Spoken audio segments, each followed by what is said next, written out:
Hello నమస్తే అండి. Welcome to Talluru Aruna kitchen and vlogs. Chicken fry చేస్తున్నానండి.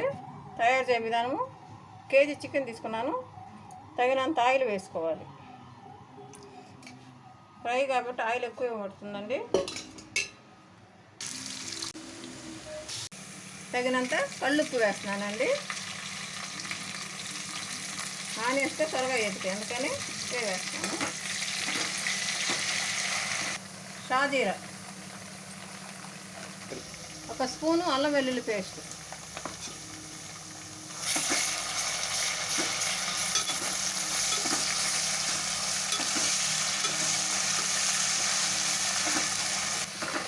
అల్లం వెల్లుల్లి పేస్ట్ పచ్చివాసన పోయే వరకు ఫ్రై అయిందండి. ఆనియన్స్ కూడా గోల్డెన్ కలర్ వచ్చేసినాయి. ఇప్పుడు క్లీన్ చేసుకున్న చికెన్ వేసుకున్నాము.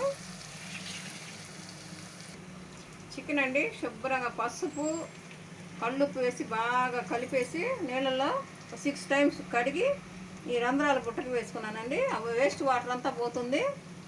ఇప్పుడు దాంట్లో వేస్తున్నాను ఆయిల్లో.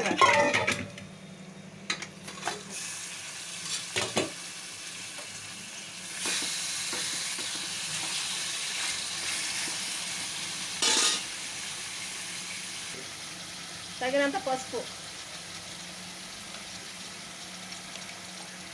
ఆయిల్ మసాలా అంతా ముక్కలు పట్టే విధంగా మొత్తం కలుపుకోవాలి.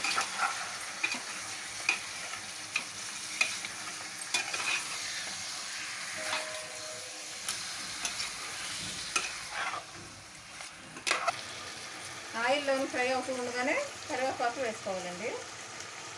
అది మీ ఇష్టంలేండి. పచ్చిమిరపకాయలు కూడా వేసుకోవాలి, కానీ మా బాబుకి నోరు పూసింది, అందుకని స్పైసీగా వద్దని లైట్గా చేస్తున్నాను. ఆయిల్లో మంచిగా ఫ్రై అవుతూ ఉందండి.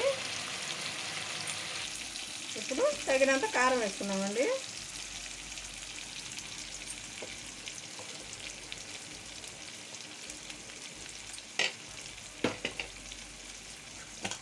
ధనియాలు, గసాలు 2 వేయించి పొడి కొట్టుకున్న పొడి అండి.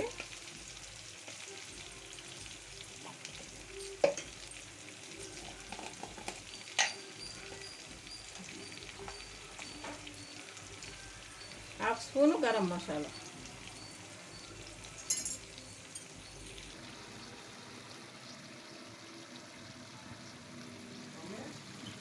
మసాలాలోను కారం అన్ని మసాలాలోను బాగా ఆయిల్లోను ఫ్రై అవుతూ ఉందండి.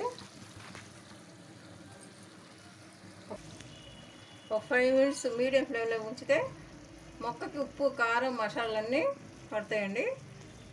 5 మినిట్స్ ఆ విధంగా వదిలేసేయాలి మీడియం ఫ్లేమ్లో. అయిపోయిందండి.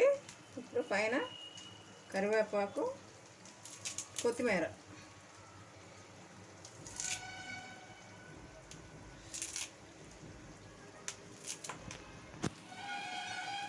కరివేపాకు ఇవన్నీ వేసిన తర్వాత మొత్తం ఒకసారి కలిగి తిప్పుకోవాలండి. ముక్క తిని చూశాను, ముక్క బాగా వేగిపోయింది. ఆయిల్లో మసాలాను చాలా కప్పగా ఉందండి. ఉప్పు కారం బట్టి డిష్ అవుట్ చేసి చూపిస్తాను. చేసుకున్నానండి. సేమ్ ప్రాసెస్లో మీరు కూడా ట్రై చేసి చూడండి. పిల్లలు చాలా ఇష్టంగా తింటారండి. Please subscribe, like and share. Thank you very much.